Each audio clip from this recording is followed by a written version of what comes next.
ఇప్పుడు ఏం గుర్తించావు, ఎట్లా మొదలైంది?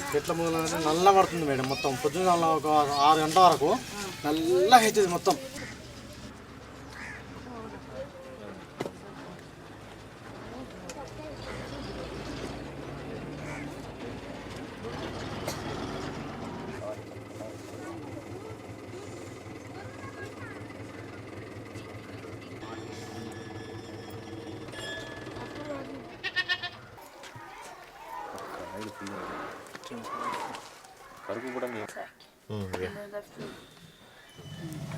ఇప్పుడు నువ్వు ఎన్ని రోజుల నుంచి లక్షణాలు తెలుస్తున్నాయి? వారం రోజుల నుంచి. వారం రోజు ఎట్లా లక్షణాలు ఎట్లా తెలుస్తున్నాయి? అంటే ఎట్లా కనబడుతుంది? తిన్నాక ఉబ్బచ్చుడు, గుడ్డు లావుగా ఉబ్బావుడు, దగ్గుడు, మేకలతో నడకపోవుడు, పురుగు కొట్టింది ఒక రోజు పురుగు కొట్టింది, తర్వాత బంద్ అయింది ఒక రోజు. సరే ఇప్పుడు రోజు పొద్దున ఎట్లా ఉంది, మళ్ళీ సాయంత్రం ఎట్లా ఉంది? పొద్దున మంచిగానే ఉంటుంది, సాయంత్రం నల్లగా అవుతుంది, దగ్గుతుంది ఎక్కువ సాయంత్రం. అట్లా ఎన్ని రోజులు ఉంటుంది? అట్లా 5-6 రోజులు అవుతుంది. నువ్వు ఏమనుకున్నావు, ఎందుకు చనిపోయింది? పత్తి కాయలు మేసి చనిపోయిందని అనుకుంటాను నేను. అదే బీటీ పత్తి.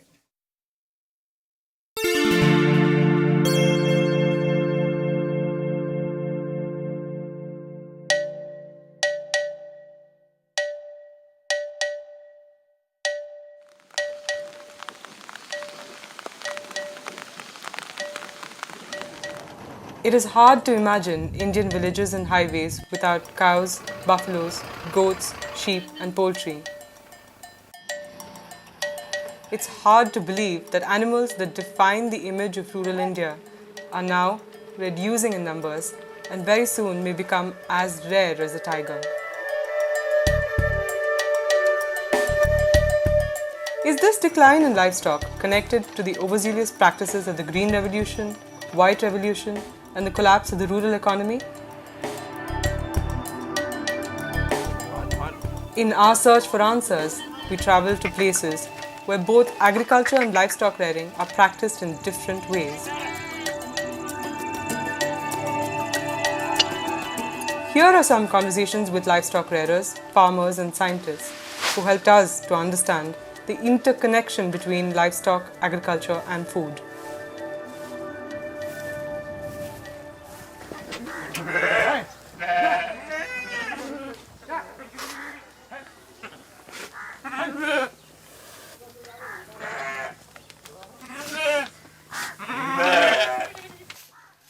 మా పెద్దలు ఇవే కాసుకుని మీ గొర్రె మేకల్ని, మా నాయనలు కాసిరు అవి, మేము కాసినాయి అవి, మా పెండిలు అయినాయి ఆవిడతోనే, మా పెద్దలు మా పెండిలు చేసిరు మా ఆవిడతోనే, ఇంతవరదాకా మా బతుకులు అన్నీ ఆవిడతోనే అయినాయి. ఇంత జంగల్ తిరిగి వచ్చి చెల్లర కొడితే ఇంత గడ్డి మేసు, ఇప్పుడు ఆ తిగు పక్కకు నీ చేను ఉండదు కదా, సగం తిగులకు నువ్వే దున్నుకుంటూ వస్తున్నావు, మళ్ళీ చేనులు అయిపోయినా కొద్దిగా దున్నుకునే వరకు వీటికి జీవాలకు తాళం తక్కువ అవుతున్నది.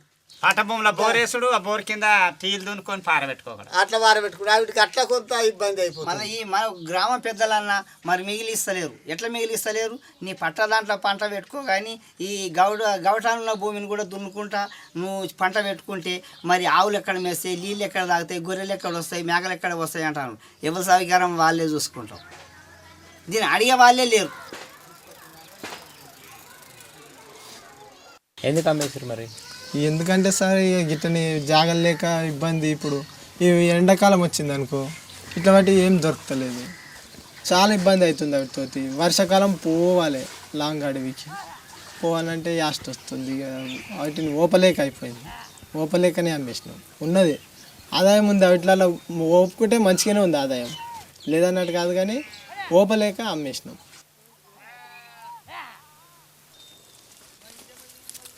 ఏ సరిపోతలే మేడం ఇక్కడ మా వానకాలం వస్తే మస్తు ఇబ్బంది, మాకు మస్తు ఇబ్బంది.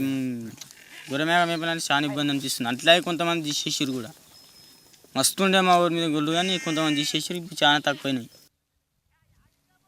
పొలాల మీద తాగబోతాయి, ముందాల చేను మేస్తాయి, వెనుక సిరికి నీళ్లు తాగుతాయి, ఆడు వచ్చి తిడతాడు, కొడతాడు, అదే ఇబ్బంది. అట్లాగే ఈ శాతగాంధీ waste. The British actually came in with their colonial laws, which started the process of keeping livestock out. So they brought in their concepts of private property, whereas actually these were customary ways that people used the land. And there was a lot of movement, there was a lot of mobility. Post-independence, another huge, I would say, a milestone was when, during land reforms, unfortunately, the kind of land reforms targeted the common lands, leaving landlords' lands undisturbed, and they distributed common lands, affecting, I would say, both the landless as also the entire village, because today you have villages after villages without any kind of common lands. అంటే ఈసారి మొత్తం loss అయిపోయింది. ఈసారి కాలం కూడా లేదు, పిల్లలు అన్నీ పోయినాయి. ఇప్పుడు మీ పిల్లలే అమ్ముడు లేదు, అందుకే అన్ని బొత్తలు పెట్టి అన్నీ పోయినాయి. పాలు చాలుతలేవు, ఇక్కడ గడ్డి చాలుతలేదు, మొత్తం అన్నీ వెనకబడి అన్నీ వీకినాయి పిల్లలు. ఎవరైతే పాలు లేవు, మేద్దామంటే గడ్డి లేదు. In Indian agricultural systems, there was nothing is considered as a waste. And agricultural byproduct like crop residues are used to feed livestock, and animal waste like dung, urine and manure are used to actually fertilize the fields of agriculturists. So what happened is traditional communities like pastoralists who used to earn a living by actually selling manure or settling their animals on the fields of agriculturists are no more wanted by these farmers. They are now being denied access to these fields.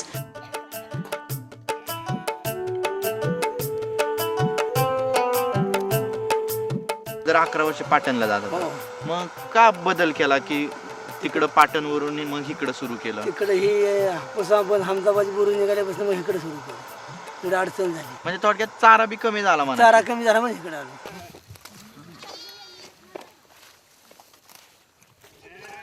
शहरात गेल्यानंतर कोण शेतकरी शिवाय देतात, कोण बोलतात इथं चारू नका तिथं चारू नका असं शेतकरी बोलतात. आपलं तिथनं हलवायची, दुसऱ्या रानात न्यायची, तिथं चारायची. तिथं कोण बोललं की तिथनं दुसऱ्या रानात न्यायचं, तिकडं चारायचे तुटाक निमिषाने. असं करून सनी आपलं आम्ही इथलं पोट भरतो. डोंगरामुळे काय होतं, आता जरी नसली तरी पावसाळी काय होतं, डोंगर बंद असला काय असला म्हणजे मग एखाद्या बारीला चराची जरा टंचाईच होती. हरीश हवालदार कुठं काय त्यात एखाद्या बारीला म्हणाल की वर नेऊच नका, मग त्या टायमाला जनावरचा जरा हे होतं, बाहेर जावं लागतं. Part of the whole last 15 years of neoliberal reforms, you have new enclosures in the forms of, for instance, new plantations. It could be biodiesel plantations, it could be mango orchards. In the name of social forestry, you have eucalyptus plantations, or it is special economic zones. వాళ్ళే ఇచ్చిర్రు, government వాళ్ళు వచ్చి మేము అడగలే. వాళ్ళు వచ్చే ఇక్కడ ceiling ఉంది కదా మీది, మీరు చిన్న జాతి, మీరు పైకి రావాలంటే చెట్లు పెట్టుకోవాలి. చెట్లు పెట్టుకుంటే ఇంట్లో గింజలు వెళ్తాయి, డీజిల్ అవుతుంది. పక్క దేశంలో డీజిల్ ఎందుకు మనకు, మన ఊళ్ళోనే కంపెనీ పడుతుంది, డీజిల్ అవుతుంది. ఈ డీజిల్ తోటి మనం బాగుపడదా అని మీకు ఆదాయం వస్తుంది. అంతకుముందు ఆ భూములన్న మీ పశువులు లేకపోతే మీ గొర్రె జీవాలు ఉంటే మేసేదా? ఇప్పుడు పోతున్నాయి, ఇప్పుడు పోయి మేసేస్తున్నాయి. చెట్లు పెద్ద ఆవు, ఆ చెట్లు పెద్ద అని అంటే అందులో పోనిస్తలేవు. ఆ చెట్లు పోయి మేపుకోపోతే మాకు మేపుకునే స్థలం లేదు కాబట్టి పోయి మేపుకొని వస్తాం. వాళ్ళు ఎంత ఫైన్ వేస్తారు మేకకి? మేకకి 20-30. ప్లాట్ లేకపోతే 500 రూపాయలు ఫైన్, 2 మేకలు పోయినా కూడా. ఎద్దులు కానీ మేకలు పశు ఎద్దు ఆవు అయిపోయినట్టు 500 రూపాయలు ఫైన్ కట్టాల్సింది. ఏం చేస్తారు కట్టకపోతే? కట్టకపోతే కట్టేస్తారు మేడం, గుడ్లు అక్కడ అన్నగట్టి పెడతారు. మా తోట నాశనం చేసినారు, మా మొక్కలన్నీ కొట్టేసినారు, కేసు పెడతారు. కాదనేసి వాళ్ళతో రద్దు చేసుకొని వస్తే కేసు పెడతారు. ఎవరు?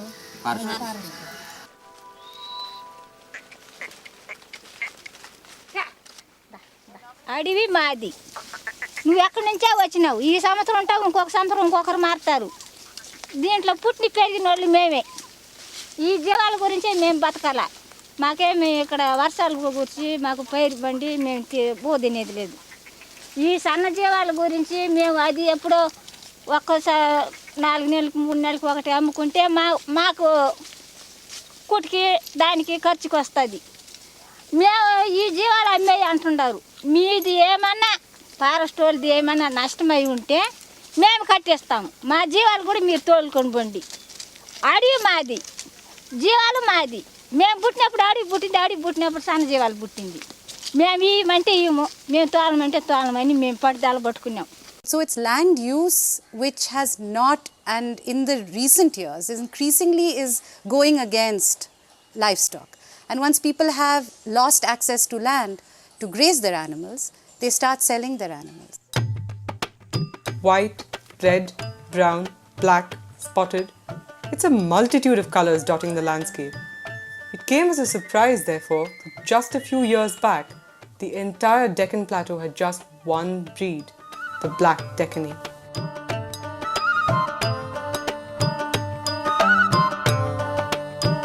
మన ప్రాంతంలో ఉన్నది, మెదక్ జిల్లాలో ఉన్నది, ముఖ్యంగా నర్సాపూర్ ప్రాంతంలో ఉన్నది ఎక్కువ నల్లజాతి గొర్రెనే. అయితే రాను రాను కొద్దిగా మార్పు వస్తున్నది. ఎందుకంటే ఎర్రజాతి గొర్రెను పెట్టుకుంటే అది బాగా బలుస్తుందేమో, పైసలు ఎక్కువ వస్తాయేమో, ఆర్కెళ్ళి గొర్రెల పెంపకందారు కూడా బాగా బలుస్తాడేమో అని చెప్పేసి ఎర్ర సబ్సిడీలో వస్తే సబ్సిడీలో తీసుకున్నాం అన్నట్టు, అందరు తీసుకున్నాం, నేను తీసుకున్నాను. అయితే అది 2-3 ఏళ్ళు ఉన్నది, పొడేళ్ళు అట్లనే అది దగ్గర ఎర్రితనం అయిపోయింది. లేకపోతే నల్లగా ఉండే మొత్తం నల్లగా ఉండే, ఒక్క గొర్రె కూడా ఎర్రది లేకుండే. विजापुरी का नाही पाळत? देशी मेंढ्याच काय आहेत तुमच्याकडं? काय सांगू शकाल त्याच्यावर? कटत नाही ना आपल्या विजापुरी, आपल्या रानाला कटत नाही, काय पण देशीच बरी. काय फायदा आहे तुम्हाला? देशी कटत नाही म्हणजे नक्की कशामुळं तुम्ही म्हणता की नाही देशी मेंढी आपली बरी आहे? देशी म्हणजे आपल्या रानाला खडाले कुठं आडालच्या देशी चरते, तशी विजापुरी सुंब उभी राहणार, उभी राहून संपणार ते, त्यामुळे विजापुरीच परवडत नाही. आता म्हणतात की विजापुरी मोठं होतं. विजापुरी मोठं मस्त होतं, पण ते देशीगत नाही ना. साधे कोंबडीत पांढऱ्या कोंबडीत फरक आहे का नाही? దాని ఎర్రటి వల్ల నష్టం వస్తుంది. నష్టం వస్తుంది, మళ్ళీ రోగం వచ్చిందని తట్టుమని చచ్చిపోతుంది. ఇది 2-3 రోజులు తప్పుకుంటుంది. ఆ 2-3 రోజుల లేదని ట్రీట్మెంట్ ఇవ్వచ్చు మనం. ఇది ఆ ట్రీట్మెంట్ ఇచ్చే లోపలనే చచ్చిపోతుంది. అది తట్టుకుంటలేదు, దానికి మేత సరిపోతలేదు మాకు. ఇప్పుడు అవి ఎట్లయినా చూడు గొర్రె అవి పక్కగా అయిపోయినాయి, అక్కడికి సరిపోయిన మేత అంతలేదు. నల్లదైతేనే ఏడగొట్టినా మేస్తుంది, ఏటైనా దానికి కొంచెం గడ్డి అయినా సరిపోతుంది దానికి. ఈ ఎర్రదానికి ఏమో మంచిగా మన ఎద్దుకు అయినట్టు మేత కావాలి దానికి. అందుకోసం ఎర్ర ఆయన అమ్ముకుంటాను చూస్తున్నా, ఎర్ర మొత్తం అమ్మేస్తా. मग आजारपणाला कुठली मेंढी आजारपण कुणाला लगेच येतं? विजापुरीला देशी सुचते, विजापुरी सुचत नाही. औषधाचा खर्च मग कुणावर जास्त होतो? कुणाला విజయపూర్లో ఖర్చు లాగుతుంది, టికెట్ నాది. నల్లగొర్రె కూడా ఇప్పుడు పుట్టిన పిల్ల 24 గంటల వర్షంలో పిల్ల పుట్టని అది వణుకది. వర్షంలో 24 గంటలు వర్షం పడని ముసురు పెట్టని ఈ నల్లగొర్రె పిల్ల పుట్టిన 10 నిమిషాల పిల్ల కూడా మళ్ళా 24 గంటల దాకా కూడా అది వణుకది. ఈ తెల్లగొర్రె పిల్ల అది వర్షం పడలేదు అంటే ఎక్కువ ఆగుతలేవు, अवी वनकू ఎక్కువ आम्हाला हीच मेंढी परवडते देशीच. गारट्याला डगत नाही, गारटा लय असतो इकडे, हवा लय असते इकडे, पावसाळ्याला बरी असते. आता बालगा आणले मेसक्यातले दुगलमधलं आणले की आता दुगलमधलीच कुकरी पडते ती, तरी चांगले बालग. We have sheep breeds which are unique to this country across, from really fine breeds up in the north, fine apparel wool up in Kashmir, down to hairy breeds which are found in Tamil Nadu. However, indiscriminate breeding, cross-breeding programs, a kind of monoculture-like program with livestock has led to many of these breeds disappearing, or we've produced nondescript hybrids which are neither attractive to look at nor, in production terms very good, because as any breeding scientist would know, after the 3rd generation of crossbreeding, usually the production ability goes down a lot. Shrinking grazing fields, dying local breeds, vanishing forest cover, and expanding agriculture.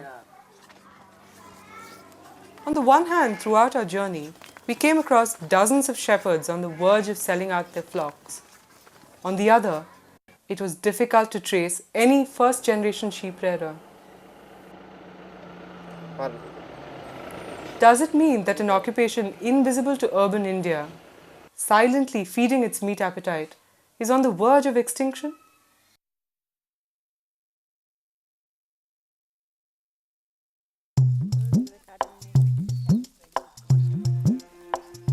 Moving on from small ruminants, what is the status of large animals like cows, bullocks, and buffaloes, always considered to be the backbone of Indian agriculture?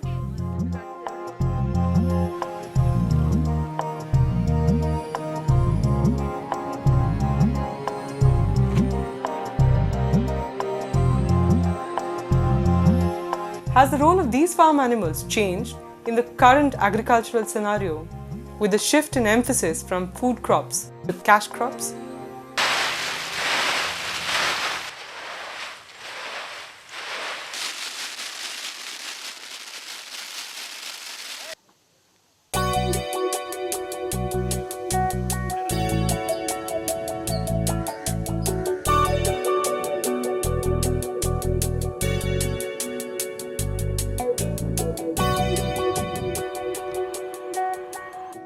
పత్తి పంట వేస్తాం, ఎర్రగడ్డ వేస్తాం, మిరప చెట్టు వేస్తాం, బెండ చెట్టు వేస్తాం, వంగ తోట వేస్తాం, చెరుకు వేస్తాం. ఇది ఎత్తిపోతా ఉంటే ఏరే పైరు మార్చాలి భూమిని బట్టి. అది ఇంతకుముందు పొద్దుతిరుగుడు వేసినాం, పైలర్ అయింది, మళ్ళీ ఇది వేసినాం, ఇది పోయింది చెరుకు వేస్తాను, పైరు మారుస్తూ ఉండాలి. ముడత రోగం వచ్చింది కాబట్టి మందులు కొట్టినా కూడా కండిషన్ కావడం లేదు. 2-3 సార్లు మందులు కొట్టినాము, అయినా వేస్ట్. పంట పోయింది మేడం, పూర్తిగా పోయింది పంట. ఇక పెరుక్కుంటే ఇది వేసిన మన పెరిగే కూలీలు కూడా రావు మేడం, వేస్ట్. దానికన్నా మేకలు అయిన పెట్టేసి మేపించేస్తాం. మేత కన్నా ఉపయోగపడుతుంది మేకలు కానీ. మొత్తం ఏరియా అంతా పోయింది. ఏరియా అంతా పోయింది శనికి. మా ఏరియా మొత్తం శనికి ఇదే ముడత రోగం. కమర్షియల్ క్రాప్ ఎక్కువ ఆదాయం ఉంటుంది, అంతే లాస్ వస్తుంది. అంతకుముందు క్యాబేజ్ వేసి ఉంటుంది, ఒక రూపాయి కూడా రాలే. కంప్లీట్ డిసీజ్ అటాక్ అయిపోయి వాన్ పడిపోయి ఈ మందులు ఎక్కువ కొడతాం కదా, ఈ మందులు ఎక్కువ కొట్టేదాని వల్ల డాగ్ వచ్చేస్తుంది. డాగ్ అంటే పైన గడ్డి అంతా ఇలా గడ్డి ఉంటుంది, ఇది కంప్లీట్ నల్లగా అయిపోతుంది. అంటే మళ్ళీ అది ఫుడ్కి పనికి రాకుండా అయిపోతుంది, అది అట్లా వేస్ట్ అయిపోతుంది. అప్పుడు సుమారుగా ఒక 50,000 ఖర్చు పెట్టింటు 2 ఎకరాలకి కంప్లీట్ ఒక రూపాయి రాకుండా అయిపోయాను. అప్పుడు అట్లా లాస్ అవుతుంది. రైతుకంతా ఒక 3 పంటల్లో కానీ కంటిన్యూగా గ్యాప్ పెడకుండా చేస్తే ఒక పంట తగులుతుంది, 2 పంటలు లాస్ అవుతుంది. A large percentage of India falls in the semi-arid or arid region. Drought is a recurring feature. Drought is not just paucity of rain, but it also is infrequent rain or rain not happening at the expected time. Droughts are expected to increase with climate change. In such areas, livestock are a very important component of a rural economy. The returns from agriculture become very, very uncertain, especially if it's agriculture grown under the Green Revolution model.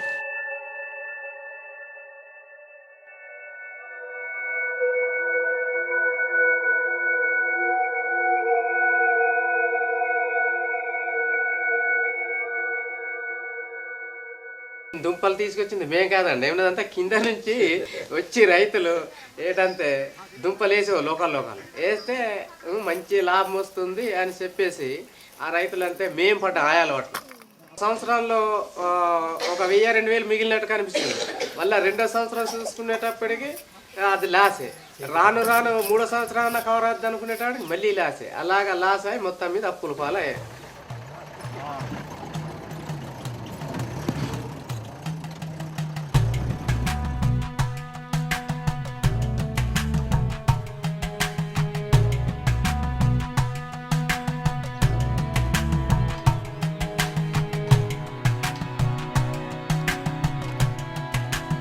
తొలకరికి కందులు వేస్తాం, ఈ ఆమ్దీలు వేస్తాం చేనులో, కొండపూడిలో అనపపాదులు, చిక్కుళ్ళు, దోసలు, గుమ్మడ్లు, బెండ ఏంటి ఇంకా కొండసామలు, కొర్రలు, బొడుమలు, రాగులు వేస్తామన్నమాట. తొలకర తీసుకుంటాం. కర్రలు ఎక్కువగా కంపలన్నీ ఒక దిక్కేసి ఆ కంపలన్నీ కాల్చేసి ఆ కాలిన బూడిదలో ఈ పక్కలో వంకాయ నార వేస్తాం, ఈ పక్కలో మినప నార వేస్తాం, ఈ పక్కలో టమాటా నార వేస్తాం, ఈ పక్కలో పొగ నార వేస్తాం, వేసి ఈ పంటలు పండించుకుంటాం అన్నమాట. మందులు స్ప్రే చేస్తాము. మామూలు పొటాటోకి 3-4 టైమ్స్ మేము యూజ్ చేస్తాము. ఇంకా డిసీజ్ అటాక్ ఎక్కువ వచ్చి క్లైమేట్ కూలింగ్గా ఉంటే ఎక్కువ వస్తుంది. వర్షాలు ఎక్కువగా పడుతూ ఉంటే ఎక్కువ మందులు కొట్టాల్సి వస్తుంది.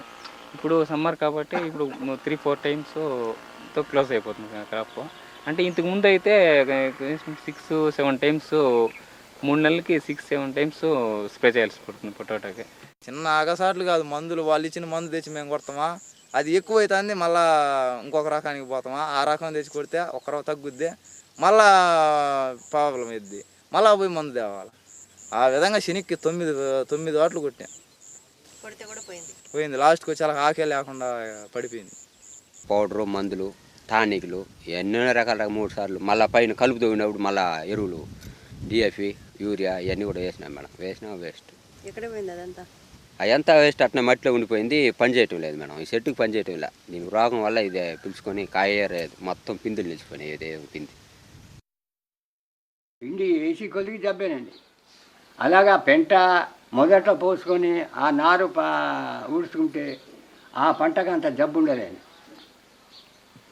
అంతేగాని పిండి కొట్టిన పంటకే జబ్బే. చేనుకి జబ్బే, మనసు కూడా జబ్బే. This has come as a package of practices. Now, in that package, we have also included the use of pesticides. Now, what happens is the pesticides actually are very strong organic compounds. Only 0.3% reaches the target site on the body or the anatomy of the insect where it is supposed to reach. Now, you have to ask the reverse question: what happens to the remaining 99.7%? ఇప్పుడు అంత కెమికల్తో గడ్డి తింటున్నాయి. ఆ గడ్డి తిని వచ్చి అవి పాలు ఇస్తలేవు. ఈ పోయే మనుషులకు నడవ శాతం అయితే లేదు. వాళ్ళు కాసుకరాస్తే కష్టము. అందుకొరకు అన్నీ అమ్మేసుకుంటూ కొనుక్కొని ఎవడో శాతనైనా 4 ఉంచుకుంటుండు. లేకుంటే మాకేం బాధ, ఏ కంపెనీలో కన్నా పోతామంటారు. పశువులు మంచిగా ఉండే అప్పుడు మంచిగా పాలు ఇచ్చినాయి మంచిగా, మళ్ళీ అవి గట్టిగా ఉన్నాయి. ఇప్పుడు గట్టిగా లేవు, మనుషులు గట్టిగా లేవు, మళ్ళీ గోదలు గట్టిగా లేవు, గొర్రెలు గట్టిగా లేవు. ఇప్పుడు వరిసేనులో కూడా మనము నాటేసేటప్పుడు గుల్కలు చల్లుతాం కదా, 40 రోజుల దాకా అది చేతులు పెట్టొద్దు అని అంటాడు. కనీసం 20 రోజులు పెట్టకుంటాం అందులో వెళ్ళి. ఒకవేళ గోదనే కానీ మేకనే కానీ పోయి తాయినాడు చచ్చిపోతాయి 2-3 రోజుల్లో. वर खाता ना म्हणा, कारण पहिली काय वर खत होती का नाही, पहिलं एवढं नव्हतं.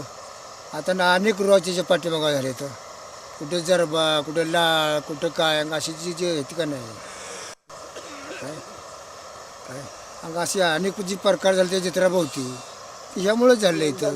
Poor people or farmers don't keep animals simply for the pleasure of having pets. I mean, they're working animals. Sometimes we also consume those animals, so they get back into our food system. So it's a closed loop actually that is operating. You have first of all chemical fertilizers which feed agriculture, such as urea, and on the other hand you have the same chemicals also feeding livestock. You brought an artificial break in the system which existed prior with agriculture and livestock complementing each other. Now this artificial separation, which is propelled or pushed by vested interests, by vested interests of the chemical industry, has caused the separation of the two, which has led to livestock keepers on one side and agriculturists on the other actually suffering. అది ఎరువు బలం వేరే ఉంటుంది, మందు బలం కానీ. ఇది 10 సంవత్సరాలు వస్తే అది 2 ట్రాక్టర్లు కొట్టిన 1 ఎకరకు అది బాగుంది. జబ్బు రావు, ఈ మందు వస్తే భూములు పాడు. అది తేప కొట్టినామంటే 2 పంటల దాకా బలం ఉంటుంది అన్నట్టు ఎరువు. ఇది ఇప్పుడు 10 సంవత్సరాలు వసుకో, ఈ సార్కి మళ్ళీ సరిపోతుంది. అప్పుడు బాగుండేది, బాగా నీళ్ళు తోడుకుంటా అంటే ఒక ఎరువులే ఎంపల్లే ఏదన్నా వేస్తే దెబ్బ ఎరువు తోలుకుండేది, పేడ ఎరువు కాదు ఏదైనా నీళ్లు తోలుకుంటా అంటే పండుతో వచ్చినాయి. ఇప్పుడు ఆ మందులు కొట్టందే రాలా, అందుకోసం చాలా బాకీలు అవుతాయి. ఇప్పుడు అయితే 1 ఎకరకు ఎన్ని పశువుల పెండ పడేదని అడుగుతున్నావు కదా. అంటే 2 బర్రెలు, 2 ఎడ్లు, 20 జీవాలు 50 జీవాలు ఉంటే వాళ్ళకి సగం కొట్టుకునేది, సగం ఇంకెవరికైనా ఇచ్చేది. 1 ఎకరం అంతా పట్టేది. ఇక ఇప్పుడు మా 1 ఎకరానికి 1 బర్రె, ఎడ్లు లేనే లేవు. 50 జీవాలు ఉండేది లేని లేదు, 20-30 జీవాలు. ఆ 7 ఎకరం పోస్తున్నాం, లేకుంటే అమ్ముకుంటున్నాం. అప్పుడు పండుతామని దెబ్బ ఎరువులు తోలుతానిరో, ఈ ఇంగ్లీష్ ఎరువులు వేయటం లే అప్పుడు పెద్దోళ్ళు, వాళ్ళకి పనికి వస్తాయని. మనకి ఇప్పుడు దెబ్బ ఎరువులు లేవు, పేడ దొరకదు. ఒక ఆవును పట్టుకొని టీవీ కాడ కూర్చుంటాను ఇళ్ళల్లో ఆడవాళ్ళు. 4 ఆవులు ఉండేవాళ్ళు పెద్దవాళ్ళు కైల్లో పోస్తూ ఉంటే జరుగుతానింది. ఇప్పుడు మగవాళ్ళ సేద్యమైంది, ఆడవాళ్ళు రావడంలే. దాంతో పేడలేదు. ఎంతసేపు అయినా కళాశ్రికి పోవాలా, ఎరువు తెచ్చుకోవాలా, వేసుకోవాలి కైల మీద. ఇంకా నీకు తెగుళ్ళు రావకి ఆడిపోతాయి. ముక్కాలు భాగం డిఎఫ్ వల్లనే అనుకుంటా. డిఎఫ్ 20 వాడితే ఈ విధంగా. ఎందుకంటావు? అది నీళ్లు ఎక్కువ ఉండే వాళ్ళు వాడితే కొంతవరకు అడ్జస్ట్ అవుతుంది మేడం. నీళ్లు తగ్గిందంటే ఆ ఎరువులు వేసిన దానివల్ల అట్నే ఉడికిపోయే మాదిరిగా వేడి ఎక్కువ అయిపోయి చెట్లు ఈ విధంగా అయిపోతా ఉన్నాయి. When you use chemical fertilizers, the crop does become thirsty. You have to give more water. And that partly is the reason which explains why a number of small farmers fail when they first use chemical fertilizers on their soil. Because they do not have controllable access to water. Crops becoming thirsty, people going hungry. How did we arrive here? The intricate relationship between people, land, animals, food and fodder seems to have snapped somewhere.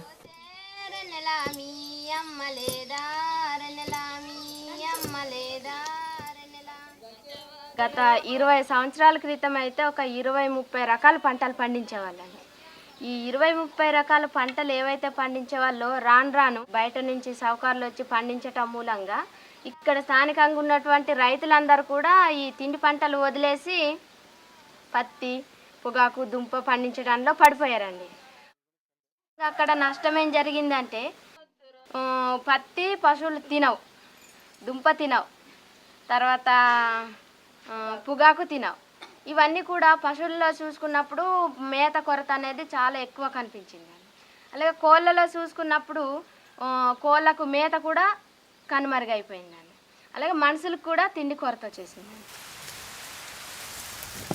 వరిగడ్డ వేసినాం, మొక్కజొన్న సొప్పు వేసినాం, మినప పొట్టు ఎడ్లు బుక్కినాయి, ఊళ్ళో పొట్టు ఎడ్లు బుక్కినాయి, ఈ గొర్రె మేకలు కట్టిన ఏదన్నా విడిచిపెట్టింది బుక్కిపోయినాయి అట్లా భూతాల మీద.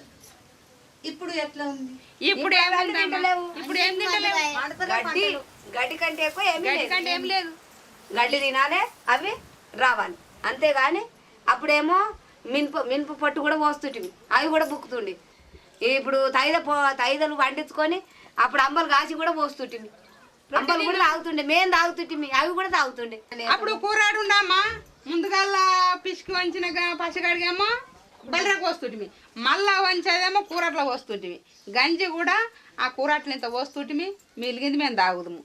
కాకపోతే ఎక్కువైంది మళ్ళీ కుడిదలో పోసేస్తుంది, అది కింద పోకపో అది గోదలకు పోతుండే. ఇప్పుడు ఏమైంది వంచా కొంచెం పోయి మొదలు పోయా సర్కారు మొదలు లేదా సర్కారు మొదలు పోయా.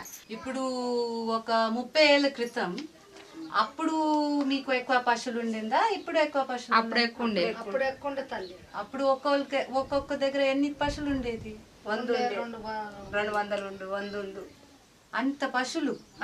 మరి ఎందుకు ఇంత తగ్గిపోయినాయి పశువులు? మరి జాగలు లేవు, అన్ని దున్నుకోకడ ఏసాలు పెట్టుడు, పంటలు పెట్టుడు అయినాయి. అప్పుడు ఏడుండే ఇవన్నీ పంటలు లేకుండే. అప్పుడు ఎరువుతోటి పండించుకుందరు కదా, కొన్ని ఉండే, కొన్ని పంటలు. ఇప్పుడు 5 ఎకరాలు ఉన్నది అనుకో, 5 ఎకరాలకు 2 ఎకరాలు చేసుకుందరు. ఇక ఆడికి కొంత బీడే ఉండు, అట్లా చేతనైనంత పంట పండిస్తారు. ఇప్పుడేమో మొత్తం చేయబడ్డారు, మందులు మసాలాలు వేసుకుంటా అంతా పండిస్తున్నారు అట్లా. ఇప్పుడు బీడు లేవు. ఇప్పుడు ఆ బీడు ఉంటే ఇంత మేస్తందుకు ఎక్కువ ఉంటుండే. ఇప్పుడు ఆ బీడు ఎవరు రాణిస్తలేరు, అందుకు కొద్దిగా అయినాయి. అంతకుముందు ఉన్నట్టు లేవు, ఇంటింటికి ఎడ్లు బండ్లు బర్రెలు ఇట్లా ఉంటుండే. ఇప్పుడు ట్రాక్టర్ లైన్స్ అంది, గోదలే తక్కువ అయిపోయినాయి, వ్యవసాయాలు బండ్లు లేవు, ఎడ్లు తక్కువ అయిపోయినాయి, ఏడోగొలుతున్నాయో.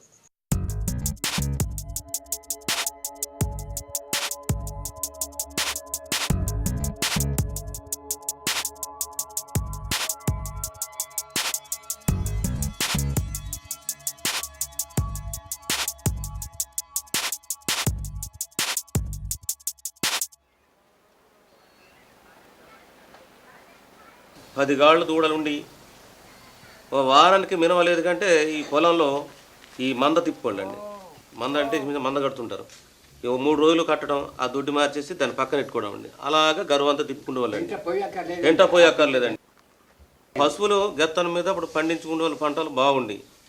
ఎప్పుడైతే కానీ ఒక 8-9 సంవత్సరాల నుంచి మన ఏజెన్సీలో ఇక్కడ పిండి చల్లటం మొదలెట్టారు. అప్పుడు ఏంటంటే ఈ వ్యవసాయం చూసుకుంటా అనుకున్నారు అనుకోండి, ఒక ఎకరా, ఒక 2 ఎకరాలు ఉన్నా, 3 ఎకరాలు ఉన్నా ఒక ట్రాక్టర్ వచ్చేసి దున్నించి కూడా మరిగారండి. ఒక పరగలేండి ఎండాలకు దున్నించేసుకుంటున్నారు, హాయిగా వ్యవసాయాలకు దిగారు. ఇంకా దూడలతో ఇలా పనే ఉందండి అని చెప్పేసి ఉన్న దూడల్ని మన వాళ్ళు తీసేసారు.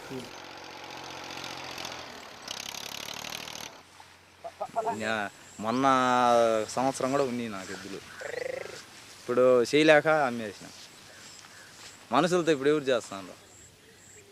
ఇప్పుడు ఒకరోజు గంట కల్లా సేద్యం అయిపోయింది tractor.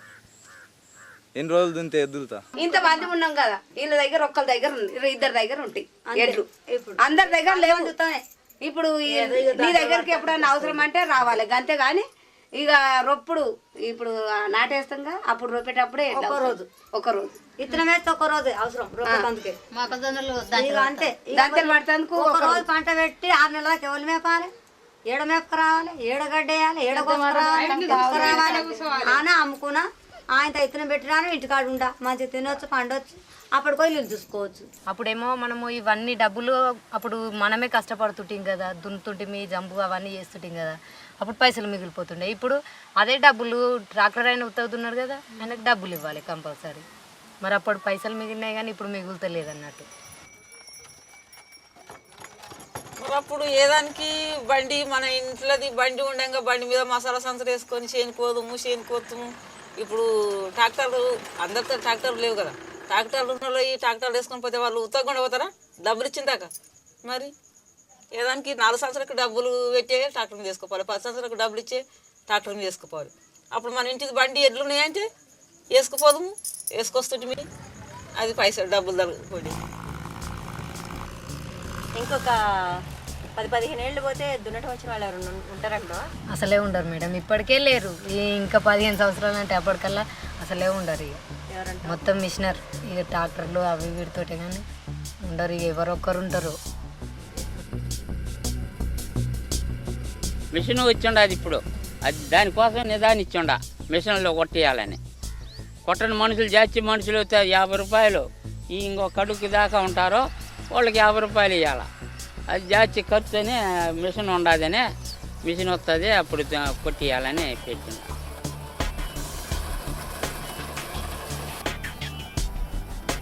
From the energy point of view, traditional agriculture has proven its efficiency vis-a-vis modern agriculture, and yet this has not been acknowledged for the last 30 years. For 30 years, there has been an ongoing debate about energy, ever since the two oil price shocks of 1971 and 1977. In spite of that, the acceptance that traditional agriculture is actually more efficient than modern agriculture simply is not acceptable, because it challenges the entire basis on which things have been done for the last 50, 60, 70 years.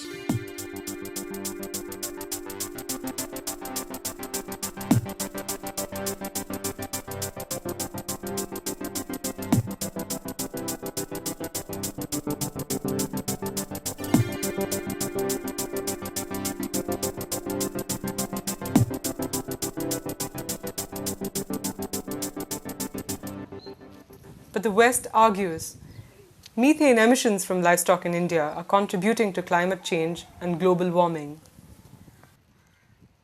A lot of the methane produced by livestock is there when they feed on high concentrate, high grain rations or heavy green fodder. We have a huge fodder crisis in this country. They're feeding on crop residues mainly. It's not as big as a problem as is being pushed by the West. One has to clearly distinguish here between animal rearing practices under an industrial system and under the system that we or any peasant society would keep. This problem is there of massive amounts of manure being piled industrial systems of animal rearing in Europe or America and so on. We hardly see any of that over here because we do recycle the manure or we burn it up.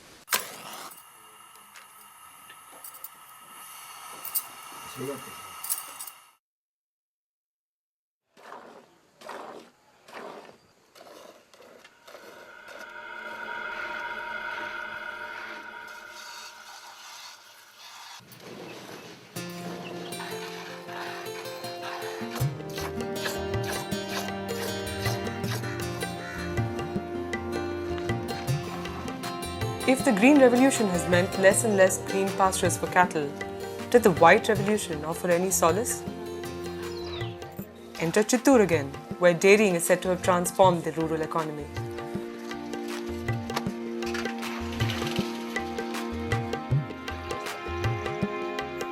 Along with the green revolution in agriculture, the country also sought to go in for what's called the white revolution, which was with livestock. What they sought to do was to upgrade to higher producing animals. So in cattle, it happened with exotic crossbred cows, which are dairy animals.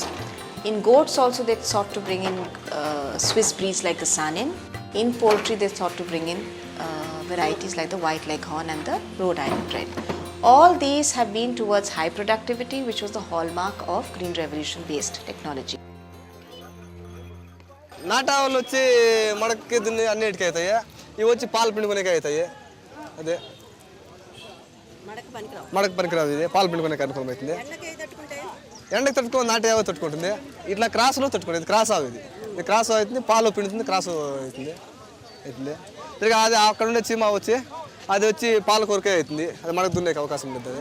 పాల దిగుబడి ఎక్కువ రావాలని అంటే సంకర జాతి ఆవులు కానీ సీమ ఆవులు కానీ పెంచాలి. నాటు ఆవులు అయితే 2-3 లీటర్ల కన్నా ఒక పొట్టుకు ఎక్కువ రావు. కాబట్టి 10-15 లీటర్లు ఇచ్చే సీమ ఆవులను మనము ఎన్నుకునేటట్టు చూస్తాం. బెనిఫిషియరీ ఇష్టాన్ని బట్టి అతను హెచ్ఎఫ్ ఆవును తీసుకుంటాడా, జెర్సీ ఆవును తీసుకుంటాడా అనే దాన్ని బట్టేసి అతను సప్లై చేసే సెంటర్ను చూస్ చేసుకోవచ్చు. 100% బెనిఫిషియరీ ఇష్టపడి నాకు ఈ యానిమల్ కావాలంటేనే అప్పుడు కొనిస్తాం. మేము డబ్బులు ఇమ్మంటే ఇచ్చేద్దాం మేడం, మీరే మేము పట్టించిన ఆవులు పట్టుకోవాలని చెప్పి తీరా అక్కడ పోతే కనీసము ఆడొక 40-50 ఆవులు పట్టుకోని కట్టేసినారు షెడ్లో, మనసుకొచ్చిన ఆవే లేదు. తీరా ఇంకా ఆ రోజు ఒక్కరోజే టైము, అది లేదంటే మీకు ల్యాబ్స్ అయిపోతాయి అంటున్నారు. సరే పట్టుకొని వస్తుంది. ఈయన్ని కొత్తలో 7 లీటర్లు ఇచ్చా, మళ్ళా ఒక నెల ఇడుచుకొని 4కి వచ్చా, 4 నుంచే 2కి వచ్చా లాస్ట్. ఉంటుందండి. అది జనరల్గా ఎట్లా అంటే క్లైమేట్ వేరియేషన్స్లో కొంచెం వేరియేషన్స్ ఉంటాయి.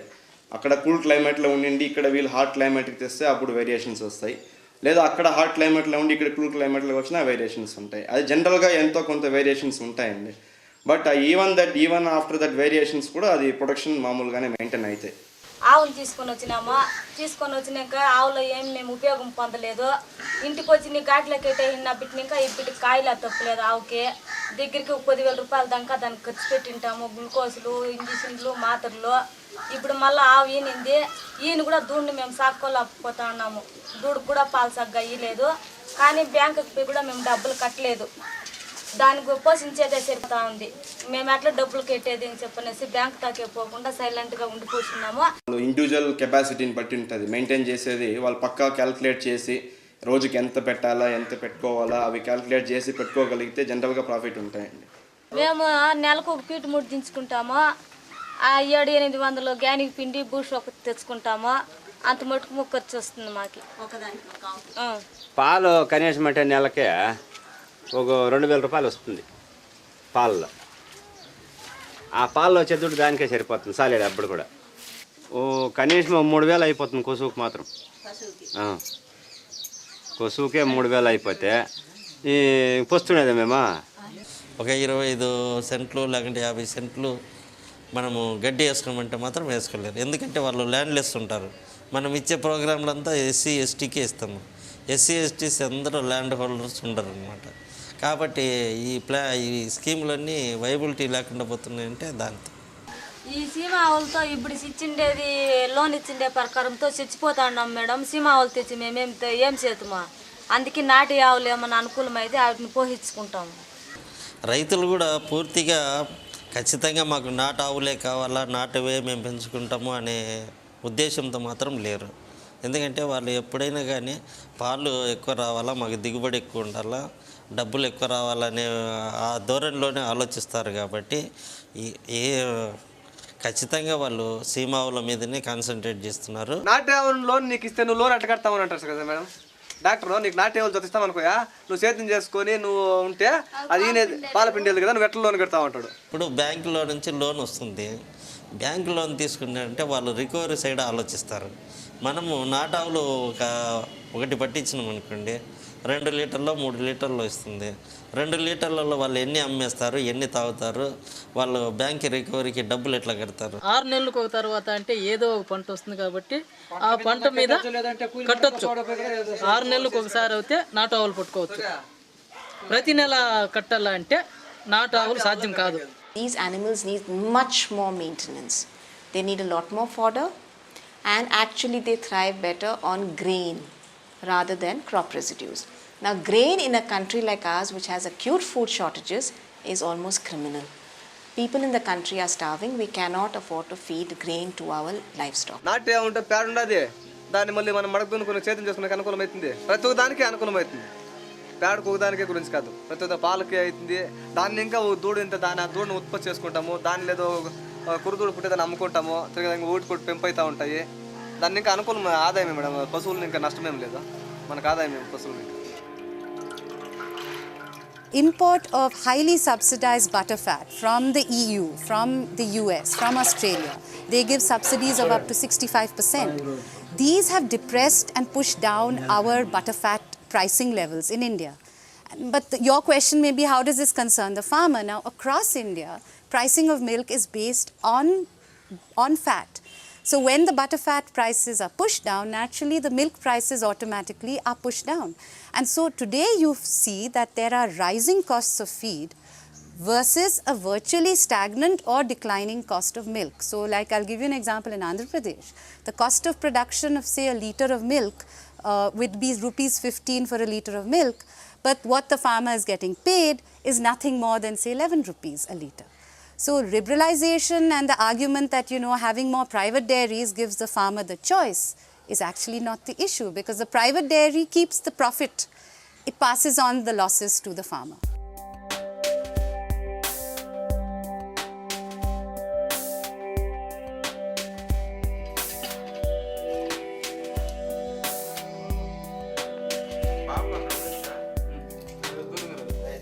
ఆర్టిఫిషియల్ ఇన్సెమినేషను ఆ ప్రోగ్రాంలో వచ్చిన తర్వాత నాటు ఆవులంతా అప్గ్రేడ్ చేస్తున్నాము.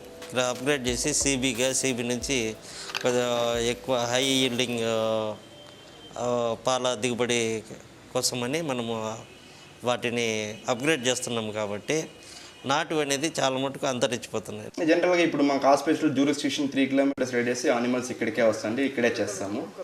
అదర్ దెన్ జ్యూరిస్డిక్షన్ హాస్పిటల్ ఏరియాస్లో కాకుండా వచ్చి గోపాల్ మిత్ర సెంటర్స్లో వాళ్ళు హౌస్ దేర్ ఫార్మర్స్ హౌస్లోనే వెళ్ళి చేస్తారు. మాకు 5 మంది ఉన్నారండి ఇక్కడ రికార్డ్ మండలంలో. Almost all they are doing per month on an average 500 days, 500 to 600.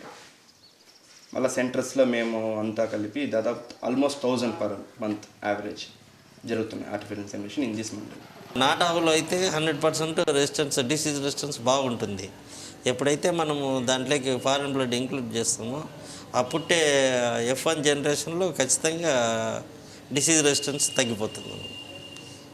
Blood level వచ్చేసి 62.5%కి వస్తేనే చాలా ప్రాబ్లమ్స్ క్రియేట్ అయిపోతాయి. ఇన్బ్రీడింగ్ ప్రాబ్లం వస్తుంది, ఇంకా డిసీజ్ రెసిస్టెన్స్ బాగా తగ్గిపోతుంది. కానీ పాల దిగుబడి మాత్రం పెరుగుతూ ఉంది. అదొక క్రైటీరియా కాంపోనెంట్ పెరుగుతుంది, మిగిలినటువంటి తగ్గిపోతుంది. Industrialization is happening across many other livestock species.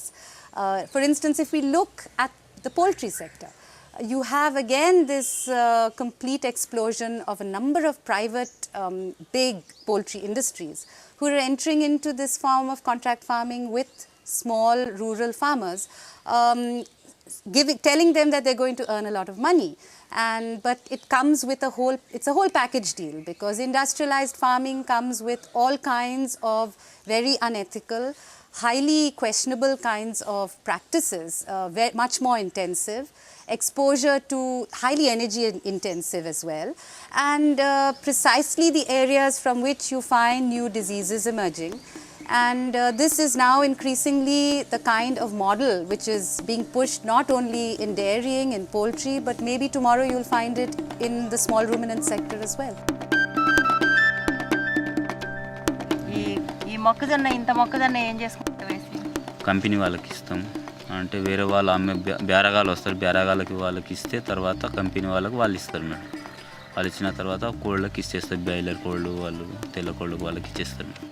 తినడానికి ఉంచుకోవట్లేదు, తినడానికి కోసం సైజు ఉన్న అవి తీసుకొస్తాను. వేరే ఇది అమ్మి సైజు ఉన్న తీసుకుంటాం. చేలో వేసుకునేవి మీరు తినట్లేదు మేడం, తింటలేము. అమ్మేస్తాం, అది వేరే జొన్న తీసుకొస్తాం. అంటే అక్కడ వేరే సంగారెడ్డి దిక్కు అక్కడక్కడ పండుతుంది అది సైజు ఉన్న అనేది, అక్కడ నుంచి కొనుక్కొస్తాం. ఇప్పుడు మీకు కూడా కోళ్ళ ఫామ్ ఉంది కదా, మీరు మీ కోళ్ళ ఫామ్కి దీన్ని వాడరా? వాడం. ఇప్పుడు కంపెనీ వాళ్ళే పిల్లలు ఇస్తారు, కంపెనీ వాళ్ళే దానా పంపిస్తారు కంపెనీ వాళ్ళే అంతా పంపిస్తారు మేడం. దాన్ని బట్టి మేము ఇది చేయం మేడం. అంటే ఇప్పుడు ఇక్కడికి వెళ్ళి మనం ధాన్యం పండిస్తున్నాం మేడం. ఇప్పుడు పండిస్తే వాళ్ళు ఇప్పుడు లోకల్ వాళ్ళేమో ఇక్కడ డీలర్ ఉండి వాడు సప్లై తీసుకుపోతాడు. సప్లై తీసుకుపోయి వాడు ఒక 150 రూపాయల లాభానికి వాడు అమ్ముకుంటాడు అక్కడ వాళ్ళకు కంపెనీ వాళ్ళకు. అయితే కంపెనీ వాళ్ళు ఏం కెమికల్ మందులు అన్నీ కలుపుకొని అంతా మా ద్వారానే పోవాలన్నట్టుగా మన ద్వారా మొక్కలేమో ఇక్కడ డీలర్ తీసుకుంటారు. డీలర్ పోయి అక్కడ సప్లై ఇచ్చిన తర్వాత ఏమో వాళ్ళు మనకి ఇస్తారు. మేము కోసం మేము తిన్నాం ఫారంలోకి ఇష్టం కాదు. అంటే మెడిసిన్ వేస్తున్నాం కదా మేడం. చాలా ఇప్పుడు ఎస్టూట్ అనేది ఉంది వేరే. ఇప్పుడు ఎస్టూట్ అంటే మన కెమికల్ దీని లెక్క చాలా మన భూమి గిట్ట మాడిపోతుంది. ఇట్లా భూమి మీద వేస్తే ఆ మందు ఇట్లా పస ఇట్లా గాలి ఇట్లా వస్తే పొగ వస్తుంది. దాంతో ఆ మందు గిట్ట వేస్తాం మేము లోపల.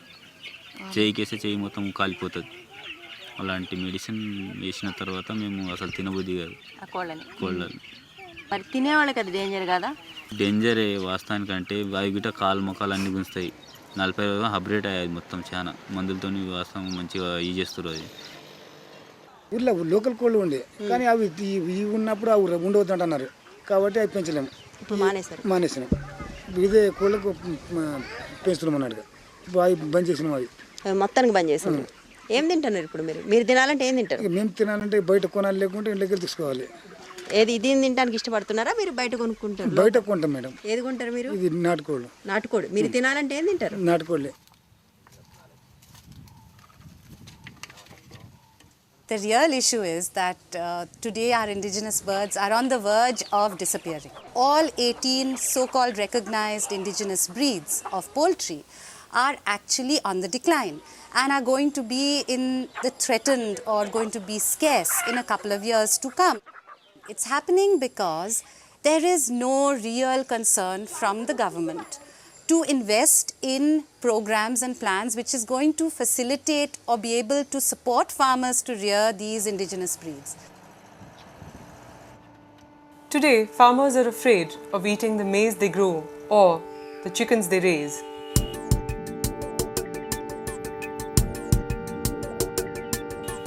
The same maize and chicken readily finds its way to the urban markets and to our dining tables. Bird flu, swine flu, mad cow disease. Who knows what else is in store? Food that goes to a supermarket has to have a long shelf life. It's again sprayed with chemicals. Now there are many inherent problems with such models. It's not the most desirable because you're eating, you don't know where your food is produced. You don't know the conditions under which they're produced. You have absolutely no clue what kind of medicines, chemicals have been used to produce that kind of, because then afterwards it's economies of scale which operate, and to produce in that scale all kinds of practices can be employed. I know of conditions even in Belgium where people have used diesel oil to chicken so they could enter supermarkets at low values. Of course, an argument would be that so many people in the US have eaten from supermarkets. Are they healthy? My immediate answer would be no. I don't think so. I don't think they really are very healthy in how they eat. I would much rather eat fresh food. What is going to emerge very soon is you're going to have a fossil fuel crisis. Food will not be able to travel very far. We are going to be having to eat food which comes from sources which are grown more locally. We are going to need food diversity in our local regions. We are going to need livestock in the local region to be able to support this. So we are eating chemicals and drinking oil. Lands being abused, disappearing forest cover, chemicals feeding crops, machines replacing animals, erosion of gene pools.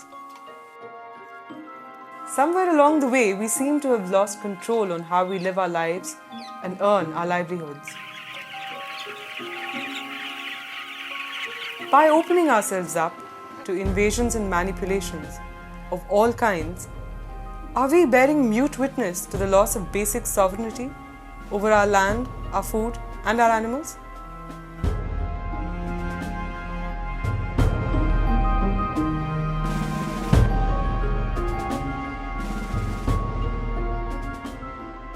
ఈ సంవత్సరం బట్టి శనం కూడా తగ్గిపోయాడు. మళ్ళీ ఈ 2-3 సంవత్సరాలు బాగా వేసామండి. తర్వాత ఈ పోయిన సంవత్సరం లేదండి, ఈ సంవత్సరం మొత్తానికి లేదండి. ఇక చూసాను దాని వంక మనకి లాస్ వచ్చినాయి, లాభాలు బాబు అని పట్టుకొని పెట్టామంటే ఇక్కడ నుంచి మామూలు పాత పంటలు పెడితే పెట్టొచ్చండి, జలాన్ని మళ్ళీ మార్పు రావచ్చండి. అది వస్తుందా ఇప్పుడు చాలా ముందుకు మనం చూస్తామో చూడ మా కాలం వస్తాను. కొంతకాలం గడిచినాక వస్తుంది, ఇప్పుడైతే రాదు. ఇంకా 20 ఏళ్ళు 30 ఏళ్ళు ఇట్లా పడితే ఇట్లా ఎరువులు మామూలుగా అంగిట్లో తెచ్చి ఎరువు వేసుకొని కాదు, అది ముగిచ్చేయాల్సింది, ఆ చేతి చేయబడి లేదు. మనం ఏదైనా మామూలుగా ఎరువులు మామూలుగా మన పశువుల పేడ అవి ఏదైనా ఎరువులు వాడితేనే కొంతవరకు మనం ఏదైనా పంట బాగా వస్తుంది.